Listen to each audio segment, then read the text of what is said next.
8-year-old girl. Her name is Elsa, named before the movie. Really important fact. Might have been a different name, I don't know. But last night we talked about play and whatnot, and she did her first talent show at her school last night. Unfortunately, I missed it, but I watched it a couple of times through Dropbox. That was awesome. But she's a singer and a performer.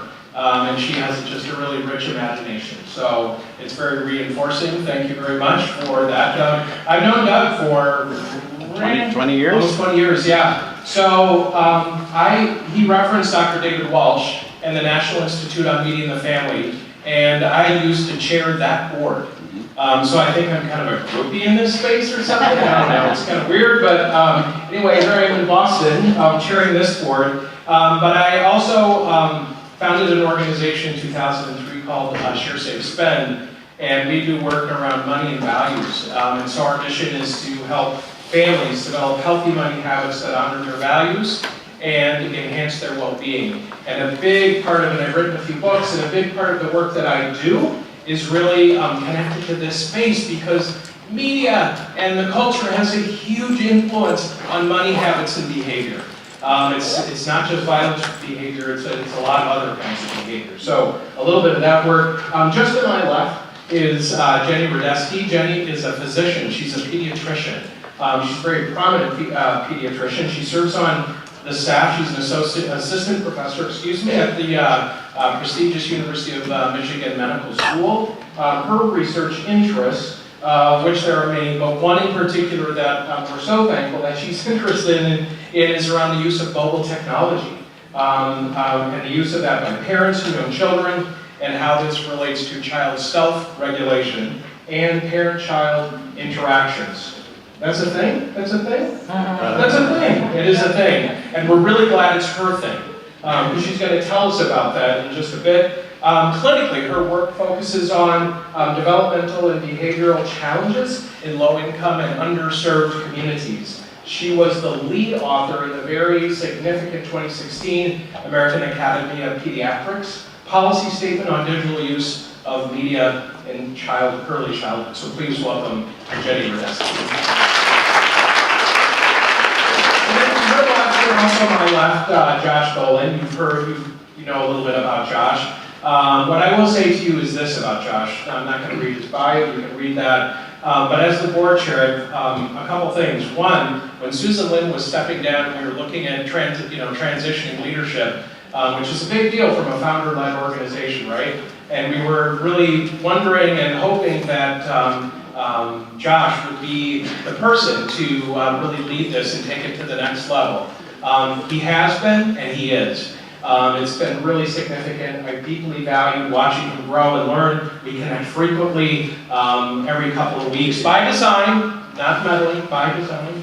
But he's just a really awesome person, and one of the things I'm most proud of the work that you have done since you've taken over is the collaborative spirit of all these people sitting in the room, and I think of the power of what's happening is very much connected to that. So let's show our appreciation. So Josh, since inception, CCFC, right, has been a real vocal advocate, as you were talking about in your introduction, on this really paying attention to limiting screen time. Doug just reinforced how critical that is.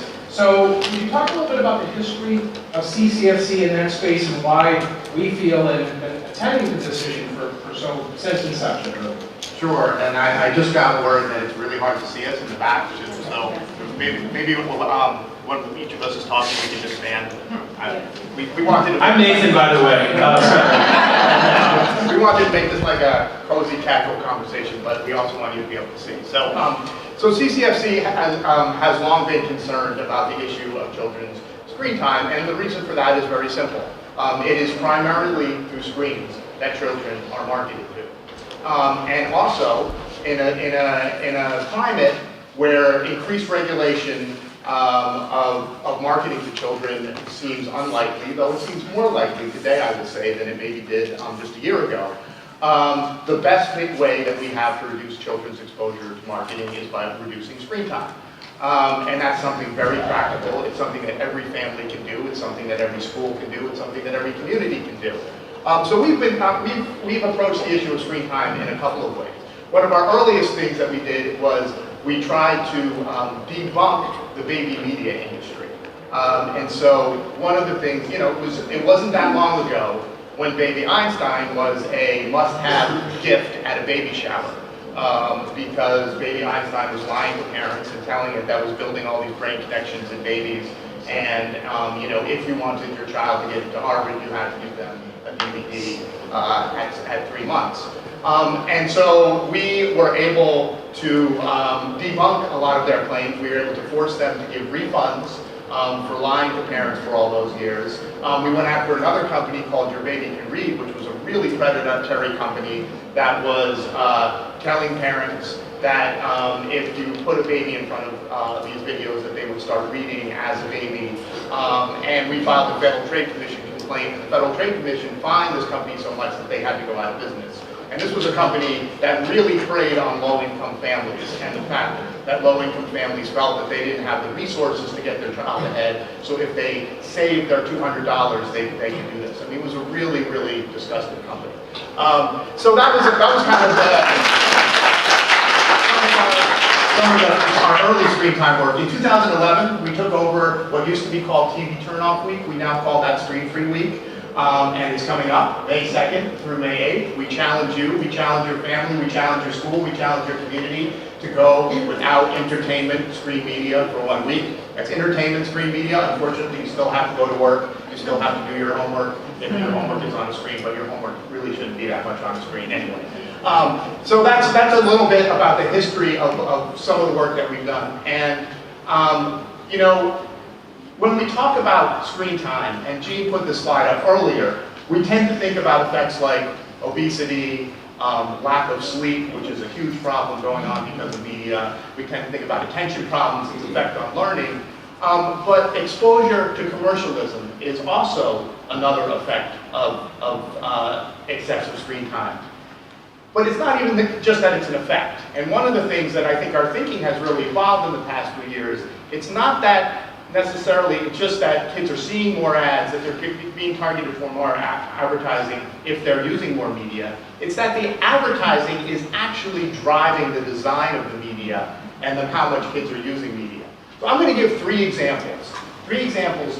If we were designing a media system for kids, it would look so much different than if we were devising a media system for advertisers. So example number 1, social media. Probably the defining characteristic of social media is that everything we do and who we are, its popularity is quantified. So you can see how many friends I have, how many followers I have, everything I say. You can see if that was something that I said was really popular, if it got a lot of likes, if it got a lot of retweets. If we were building a social media system for teenagers, would we be making every moment, that painful moment in the high school cafeteria where we can see who the popular kids are and who they aren't? Of course not. We would never do that. But the reason that social media is designed around popularity metrics is because if we want to constantly check, and kids want to constantly check, did somebody like my Instagram photo? It makes us check our devices more, it makes us check our platforms more, and when we check our platforms more, we are exactly where the advertisers want us to be. So that's one example of how media is designed for advertisers, not for children. Here's another one. We talk about YouTube. When we look at YouTube, there is a recommendation function that goes on when you're watching one video, and YouTube is where kids are today. It's constantly recommending other videos to you. So while you're watching, you can see the next one. And here is when I was just looking at one toy unboxing video, and it was recommending. First of all, you can see the recommendations are very similar, and I know Jenny has concerns about this, the way algorithms constantly recommend very similar material to each other. But the idea is, and this is a former YouTube executive, what he said is, he worked on recommendations, and they are designed not to help people find helpful, good content. They're designed to keep you on YouTube as long as possible. And they're done by algorithm. And when you have videos being recommended by algorithm, one of the things that happens is you get recommendations like this. Or many of you are probably aware that YouTube has this enormous problem over the past year where there are all these fake cartoons being uploaded to YouTube. So this is what starts out, it looks like a regular Peppa Pig cartoon, and then suddenly it turns very scary and horrifyingly violent. And the kids think they're watching a regular Peppa Pig cartoon. If a parent is looking over a kid's shoulder, they might see that it's just Peppa Pig. But then, all of a sudden, there is this very terrifying figure with a knife. Now, if you ask YouTube about this, they say, well, we can't, we don't have the ability to screen every video that's on YouTube. There are 400 hours of YouTube videos being uploaded to YouTube every minute. How could we possibly screen those and come up with recommendations for kids that were actually appropriate? But if you were building a system for kids, you wouldn't have a system that had 400 hours of videos being uploaded every minute. And in fact, if you were building a system for kids, you probably wouldn't have recommendations, because you would want kids to watch one show, and you would want to teach them that there is a finite start time and end time, and that one show doesn't lead to the next. Here's another example, and this is one that goes back a long time. Brand licensing. The primary way that children's media makes money is through brand licensing. And so just about every major media character and program for children has a huge line of branded merchandise. This is Paw Patrol, and this is literally less than 1/100th of the Paw Patrol products that are out there. And what that does is it teaches kids that these characters that they love, if they want to express their love, they need to own that character in as many forms as possible. It teaches them that they don't love those characters enough if they aren't getting as many of these products as possible. That's a terrible idea for kids. It's a terrible idea for the environment if we want to teach kids that to love is to consume as much as possible. But it also affects the media that kids are consuming.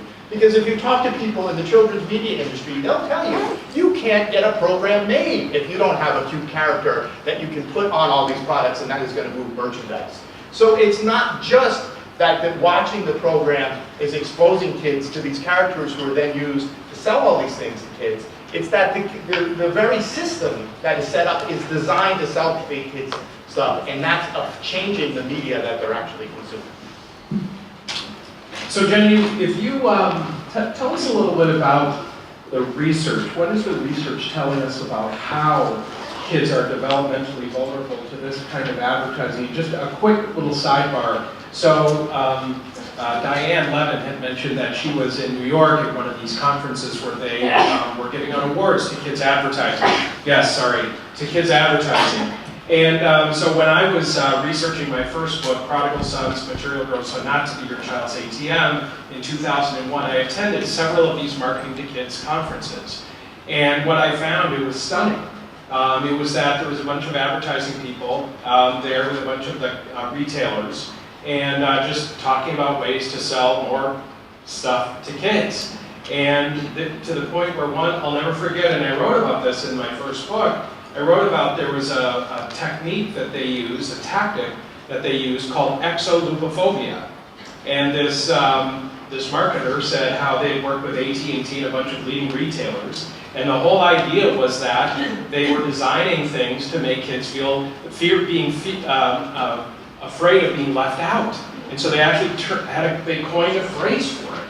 And it was really insane. That was in 2001.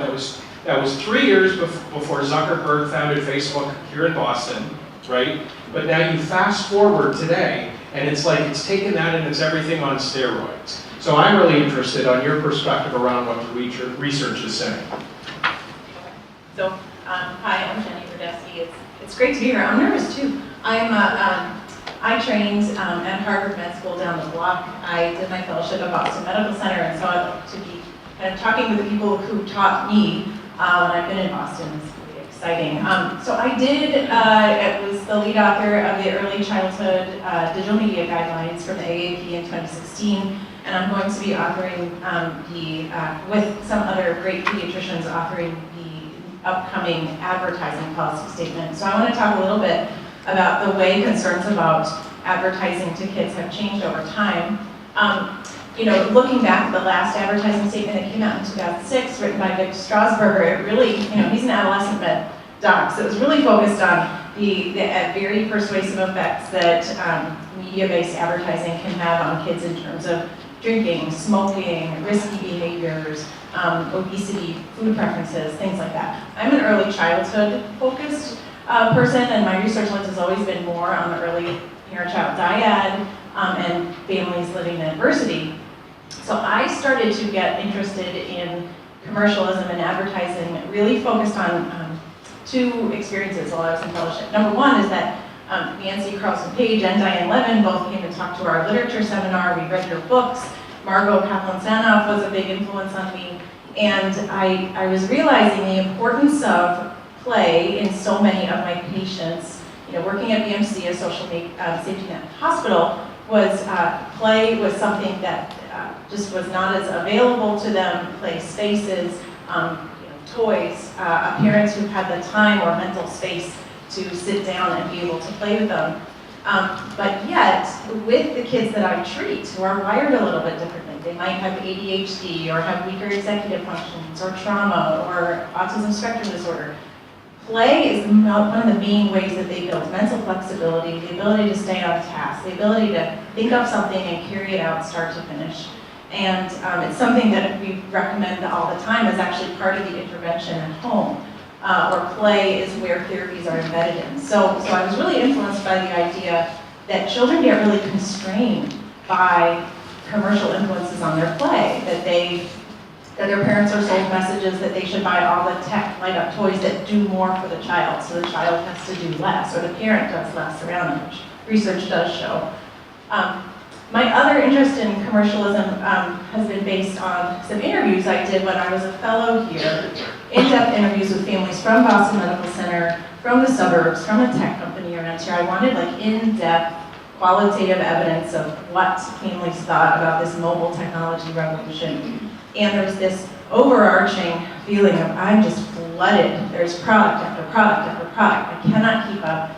I can't develop digital literacy with every new app or thing that comes out. I'm exhausted, my kids know more, and I do not feel empowered to be able to mediate and do the sort of monitoring and mediation that Doug talked about. So I really started to be interested in the design and the marketing of interactive and mobile technology as a way that kind of disempowers the user, whether the user is the child whose brain isn't taking the lead anymore, or is disempowering the parent as the user who's looking to technology as a source of new ideas or a way for their child to get ahead. Because I heard that all the time from my low-income families saying, I'm getting them a tablet for Christmas. I'm so proud that I'm getting them this object that's been defined as educational by society at large without really knowing how to use it or the best ways. So now, the older research on why kids are more vulnerable to advertising is really based on a lot of work done in the 70s and 80s around television advertising, which are these linear little snippets that are easier to identify. What's the TV content? What is the commercial? Now, kids under 4 to 5, studies showed, couldn't always identify what's the TV show, what's the commercial. I remember my 2-year-old being on JetBlue once, and all they have is Nick Jr. on JetBlue. And he was a PBS kid, right? So he was like, I want the vacuum TV show again. And he was obsessed with vacuums. And I was like, that was a commercial, and it's not vacuum. He's like, no, I want that vacuum TV show. So that's a perfect example of no cognitive ability yet to reflect on what's in advertising.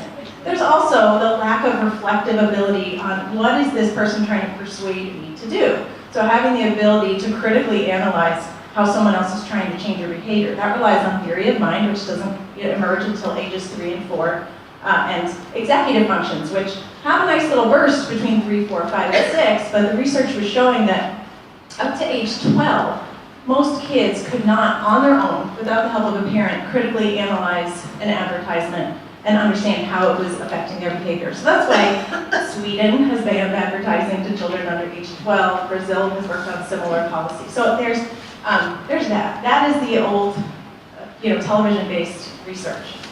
But now we have all of this mobile and interactive media that is really based on the attention economy. The longer you stay engaged with products, the more money that digital producers can make. So the tech whistleblowers who have formed the Center for Humane Technology have been talking about how this is an unethical way of disempowering the user and making them spend more time doing something that the producer or the advertiser wants them to do, but not what may be best for their own interests, their own values. There's also so many aspects of persuasive design that I would argue are really problematic for kids. There's all these rewards, tokens, stickers. There's just tons of different rewards that I just read a good paper on the plane that I'll try to summarize, but this will be my last point about this. Really talking about how all that older research on television advertising was about kids' cognitive development. It was very influenced by Piagetian types of ideas of development. But now that advertising is often embedded in the games kids are playing, in apps, in reward systems, in a relationship with a parasocial, like with a character who might be on that app trying to sell you something. Now there's much more of an emotional component to trying to understand advertising. I think that businesses have recognized that mobile and interactive media, because of all this feedback that you're getting, because of all this individualized content, we're building much more emotional relationships with our phones in ways that are much more self-conscious. That we don't have the ability to step back and use our system 2, right, like our critical thinking, our reflective thinking skills. If any of you have gone through unconscious bias training, you know what I'm talking about. System 1 is our fast brain that just uses our automatic heuristics, assumptions, which is what all of the type of persuasive design and rewards and snap streaks and everything else that keeps us really engaged with digital products is kind of buying into. And being able to step back and take some meta-awareness and critical evaluation of why we like this brand so much, or why we're clicking on this. It's hard for adults to do, as we're all realizing now, but it's much, much harder for kids to be able to step back. So I think that was a really important point, that now we need to think about not only the cognitive abilities of kids to recognize when they're being advertised to, but also the emotional or affective effect that marketers are actually intentionally trying to have with kids to build some brand loyalty. Thank you. So, this feels weird to stand up to ask a question, but okay. So Josh, building on what Jenny said, so CCFC first was founded, it was really about television, right? And subsequently, as we know, the proliferation of media devices, it's just exponential now. So how is that changing? In particular, how they're marketed to, and what's that leading to?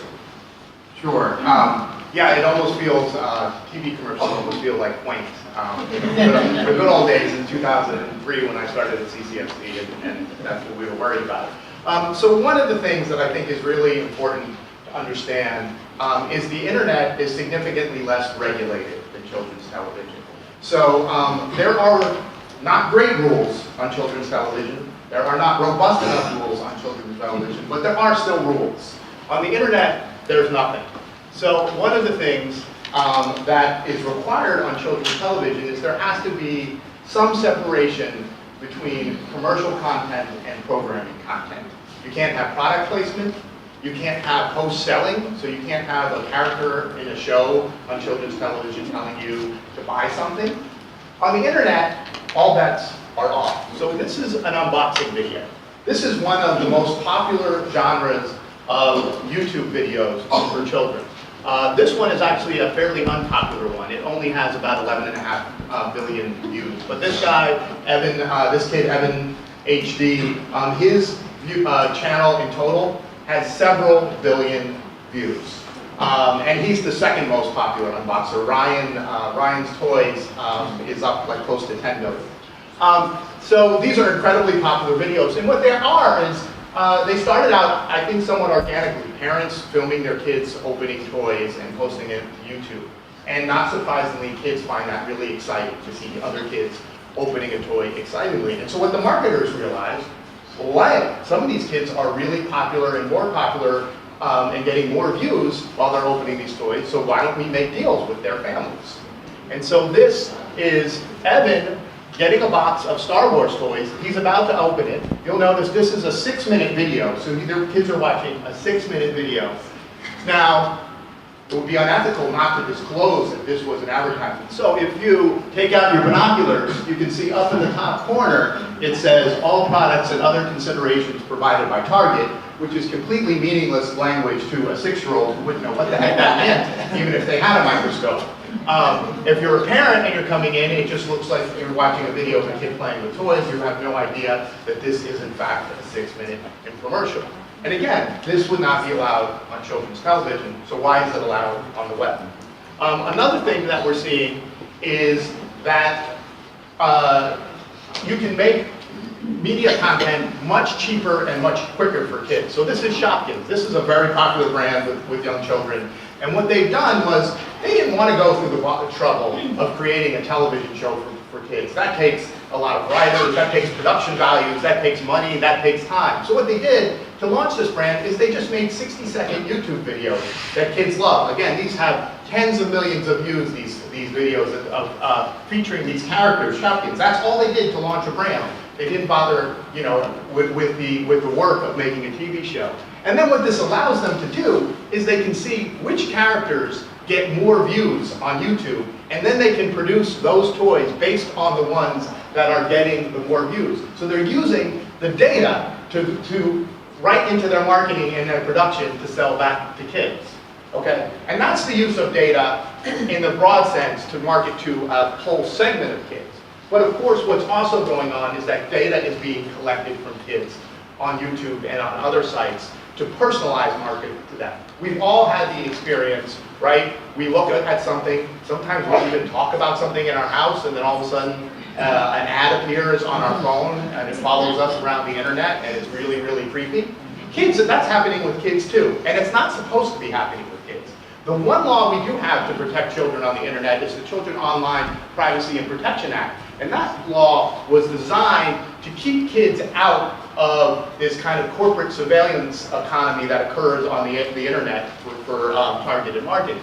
But last week, CCFC and the Center for Digital Democracy, along with 21 other groups, including many who are represented here today, and filed a complaint with the Federal Trade Commission that documents how YouTube is violating that law. That YouTube is collecting personal information from young children and using that for marketing purposes.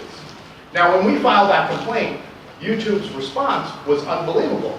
YouTube said, well, everybody knows YouTube is not a site for young children. YouTube is a site for 13 and up, so we don't have to comply with that law. Now, YouTube, of course, has programming like Shopkins. It has programs like toy unboxing videos. It has every single cartoon you could possibly mention. If you want to buy advertising to target specifically young children on YouTube, Google will package that content for you so you can make sure that your ads are appearing on just the most popular children's channel. So it's a completely disingenuous defense. YouTube is clearly a site for children. They just don't want to comply with the law, and so we're going to make them comply with the law.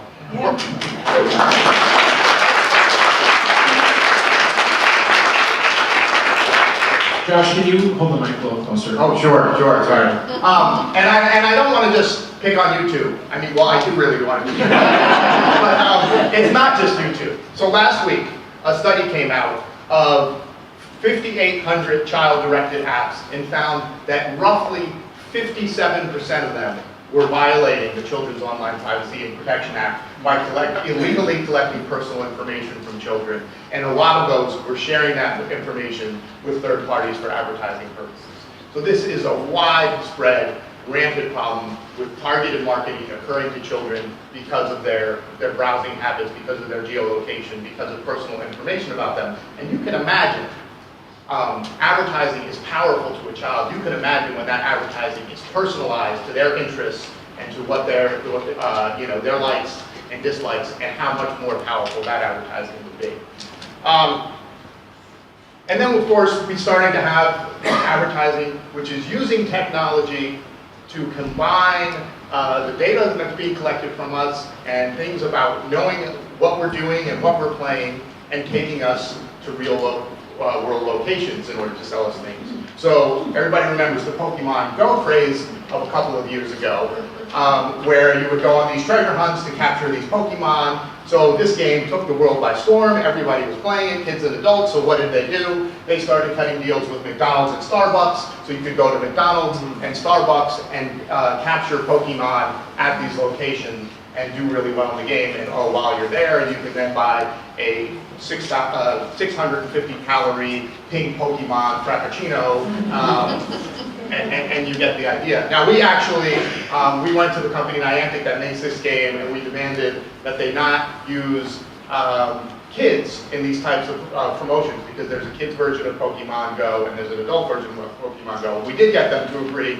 not to use kids, not to send kids to sponsored locations as part of gameplay. But this is something that is just going to increase if we're not vigilant and if we don't push back on this and if we don't have policies that protect children from this kind of predatory marketing. And then finally, I'll just, you know, the social media and the advertising that's going on there is just really something that's incredibly concerning.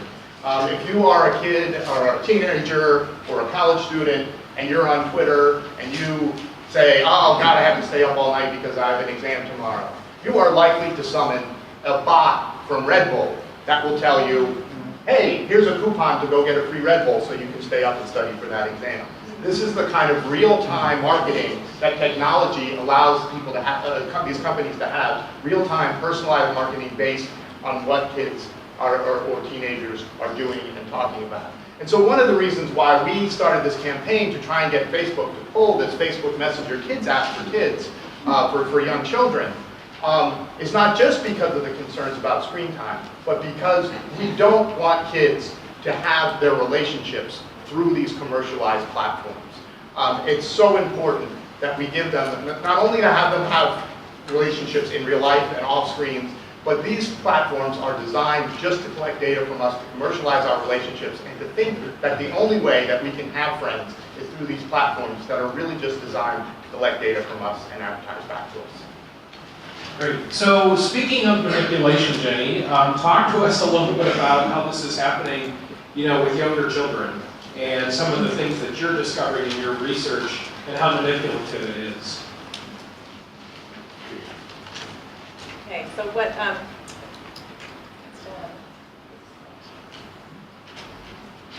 one of the things we've been working on has included tracking parents' mobile devices with an app that was developed at the University of Michigan.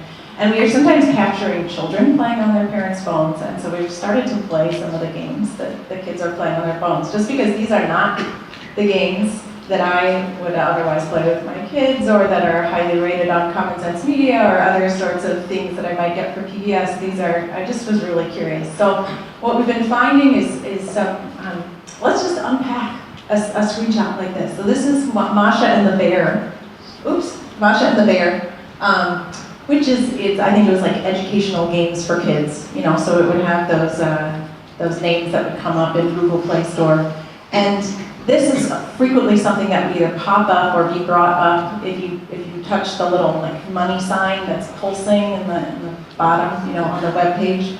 And you know, this is we were recruiting families who had kids under 5, so we're assuming that most of these are kids who would not be able to really distinguish advertising or know how to respond to it. And so one of the things we found fascinating is that there's a lot of rewards, token-based rewards for watching ad videos. So down here you can see, watch a video, get this bag of candy. You know, the upgrade to the full app, I think we've all seen that, and that was pretty expected when we were playing some of these apps. But you know, they offer things like unlocking all the games and endless candy. And these games are often designed to be frustrating. Like on the home page, you have like 2 that are unlocked, and then the rest are locked. And you can earn those by watching videos, or by accumulating candy or things like that. So that's just one really novel thing that we've been finding, is that, you know, advertising is no longer just these discrete segments that are coming in between the shows that kids are watching, but they're being embedded in the gamified experience of playing a game. And I sat down with my 8-year-old, because I know he's in that age range where cognitively he should be able to analyze when he's, with my help, that he's being advertised to. So I had him play this game with me, and he was clicking on the videos because he was like, Mom, it's candy.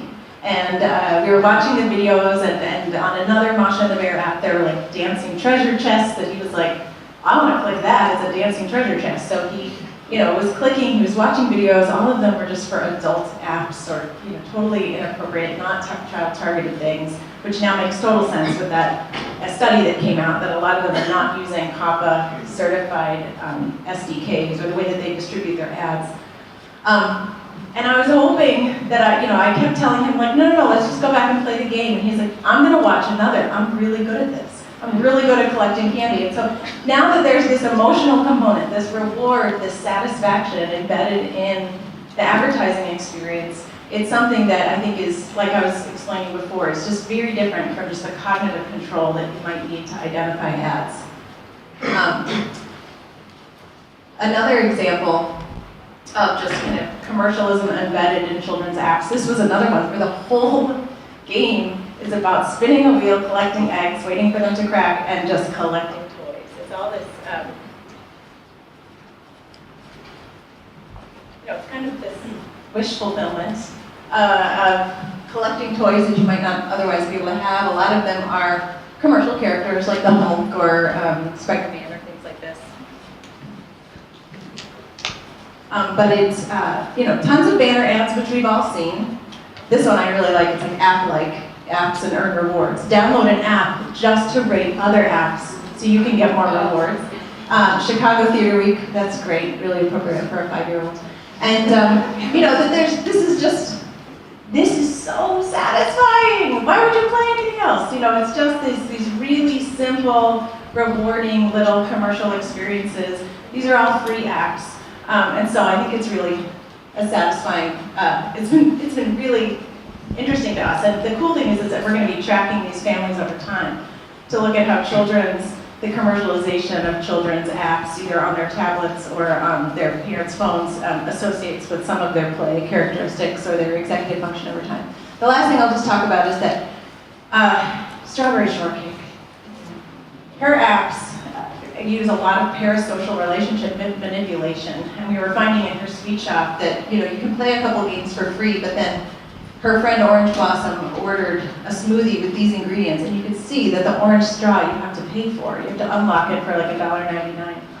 And so if you choose the blue straw, she says, oh, that's okay, you can eat this one. So it's like this kind of emotional manipulation to make in-app purchases. So I think that there's a lot more research that needs to be done about how prevalent these sorts of characteristics are in free apps, and whether, like that was totally host selling of someone that the child is really interested in, a character like Strawberry Shortcake, intentionally trying to get the child to make in-app purchases, or to, we found in Masha and the Bear also that she'll say different things if you choose the tool that's just a simple tool that takes really long time to wash. There's one that's a vet clinic and it takes a really long time to wash the dirty animal if you choose the free tool. But if you watch a video, you get the really fast one and she makes like a little happy comment, that she's happy that you watched the video. So I think there's a lot more descriptive work that we need to do around this, but I just wanted to include a few snapshots because I've talked about them with Josh, and it's kind of a new Wild West that we need more work on.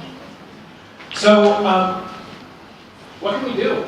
On the policy side, the campaign side, the parent side, let's spend just the last few minutes talking a little bit. Josh, if you want to start speaking into on the campaign side, Jen, you might need to trade microphones with there. But talk a little bit about campaigns, and then I want to come to Jenny and Sure. parents. So I mentioned this a little bit in the opening. This is a really exciting time. Jenny mentioned the Silicon Valley ex-insiders who started the Center for Humane Technology. We have all these insiders who have come forward and said, yes, we deliberately designed this stuff to make it as sticky as possible, to manipulate children, to do so for the benefit of advertisers.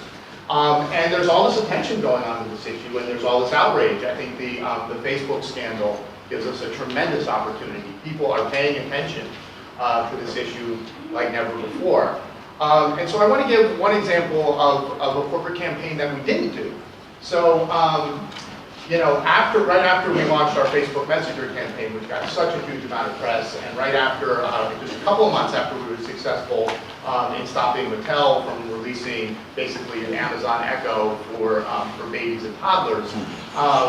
Yeah, you can ask me about that. It's on my. So with all of this discussion going on, Netflix quietly started testing this feature where they would give kids virtual tokens, virtual rewards for watching more Netflix children's shows. And some parents started writing about this on Twitter, like, what the heck is going on? And reporters started noticing this, and we started getting calls. I think Jenny started getting calls, other people started getting calls, being asked for comment on this. And what was interesting about it was that we didn't have to pitch this story to reporters. They were educated about this issue. They were understanding that there was something wrong. And so David Monahan, our campaign manager, was talking to Public Citizen, and they were getting ready to write a letter to Netflix to tell them to stop this practice. And David and I sat down in my office and we said, let's start working on this letter, but we may not even need this. And sure enough, 2 days after all these stories came out about Netflix manipulating kids, they said, oh, we're done testing that. We're not going to go in that direction. So it's a real testament to the changing moment and the pressure that we can put on brands and companies and how sensitive they are to this charge that they're manipulating kids. So I think that's a really important opportunity and lesson for the corporate campaign side, and that we can push these companies right now more than we ever could. On the policy side, I think that there are some really interesting opportunities around this. Senator Markey is looking at introduce some new legislation that would really restrict behavioral marketing to children and the collection of data to children. I think we have an opportunity to push for better policies than we have. I think we've in the past we've had to try and really, shoot for here when what we really wanted was here. I think we can maybe not shoot for here, but shoot for here. So I think that there are going to be some real interesting possibilities. And again, I think it's because of this changing moment. I think it's because people are understanding that the internet, that the mobile economy is really set up to harvest our attention and sell that to advertisers, and that at least kids should be accepted, should not be brought into that system. Yeah. But Jenny, talk a little bit about parents. Probably many people in the room are parents or grandparents. Talk a little bit about that. I've got some thoughts on it, but share your perspective on that. So I think about this from a practical standpoint and more of like a changing everyone's mindset about technology standpoints. From a practical standpoint, a lot of the stuff we recommend through the AAP is, make this a shared experience. If you're going to use tech with your kids, make it social so you can see what they're seeing, you can process it with them. That includes advertising, but it also includes racial and gender stereotypes. It includes violence. It includes everything that you want them to, you kind of want to be their filter through which they're taking in information and learning socially. I really want parents to also co-view more, because I think they'd be surprised to see all the ads that are disrupting their kids' playtime. And if this is an app that's marketed as educational, or is has some sort of learning goal under it. I know that most of them are not tested or proven to actually be educational, but there's lots of research on at least interactive ebooks that shows the more bells and whistles and random things that pop up, the more distracted the child is, and the less they're paying attention to the underlying content. So, a general rule would be that if there's lots of ads, it's probably a lower quality product and you should uninstall it. And parents, that's the bigger concept of being more proactive, more skeptical, more trying to help your child build some skepticism, build this, like the Truth campaign that came out against big tobacco. Common Sense Action, I spoke at their conference a couple months ago, or Josh was as well, where they were really focusing on, can we please debunk some of this design that has been intentionally made this way to kind of subvert some of our behaviors. So if the whole population could also take that critical stance towards technology and say, I'm watching out for being tricked here. I'm watching out for being sold, false information. I'm watching out for someone who's trying to, who might not be a person, who might be a bot, affecting my behavior. And really the parents taking in that sort of critical stance towards technology, and then their children will learn implicitly and explicitly from them about that. I would say, I also, from a mindset standpoint, I really like trying to empower parents to be more, just change things up, see what works for your family. Like in my family, what works really well is a movie night on Fridays, and you know, when there was a time there where I was like, I'm so sick of these apps, I'm just gonna put all the tablets in a closet and we'll see what happens. And do experiments in your own family so that you can see what works well, what feels empowering, and what feels like it's subverting your abilities to get your kids to do the things that they want to do. And I think that a lot of parents have the mindset right now that they're like, oh, I'm just so flooded with all of these products, and they work so well to keep my kids quiet. And when we were talking, you know, when I interviewed a lot of families who were homeless or had trauma histories, they were like, I've never gotten this much peace and quiet in my household, and it's really helpful. And so I think we also need to work around what function is media playing in that family's household, and how to create some of the same, you know, reach some of the same goals, either through higher quality media that's more pro-social, or is going to, or helping them cut down in ways that they can replace it with the experiences that really feel like they're supporting their family's values. So I think that's just, I've been kind of skeptical of apps my whole time that I've been in this field. I think because apps in general just have this quick fix kind of solution. And I work in developmental behavioral pediatrics where nothing has a quick fix solution. So I just, you know, I think that parents, I hope, will adopt that skepticism too. Yes, and to give you just a little bit more intrinsic motivation, so when we did research with Dr. Tim Kasser from Knox College around can you reduce the incidences of materialism in children, we studied it for 2 years. And we were really looking at how that connects to how they make money choices, and they apply their values to it. And what we discovered was kind of interesting, that the kids who were in the, and so we did intervention research with them, the kids who received no intervention, we just saw their incidences of materialism kept rising. However, when we did some just simple experiments, intervention, helped the families develop some vocabulary around how they talk about this stuff, when we gave them some homework to do, and then when we put them in parent and adolescent, you know, learning groups together, we just did this 3 times over the course of 18 months, and what we found is a significant shift. We saw that their incidences of materialism started dropping, and their well-being measures rising. And this was a really kind of a study that had never been done before, but one of the things that really caught the attention of the parents is that when we, and this is how it connects, so all of this stuff they're talking about, this is how it's actualized when they're 15 and 20 and 25 years old. What we know is that when we use cash, we spend the least amount of money. When we use plastic, we spend 10 to 20% more than when we use cash. When we use this device, which is virtually now everyone, this is the new currency, right here, it's the new currency. We spend more than 10 to 20% more than when we use plastic.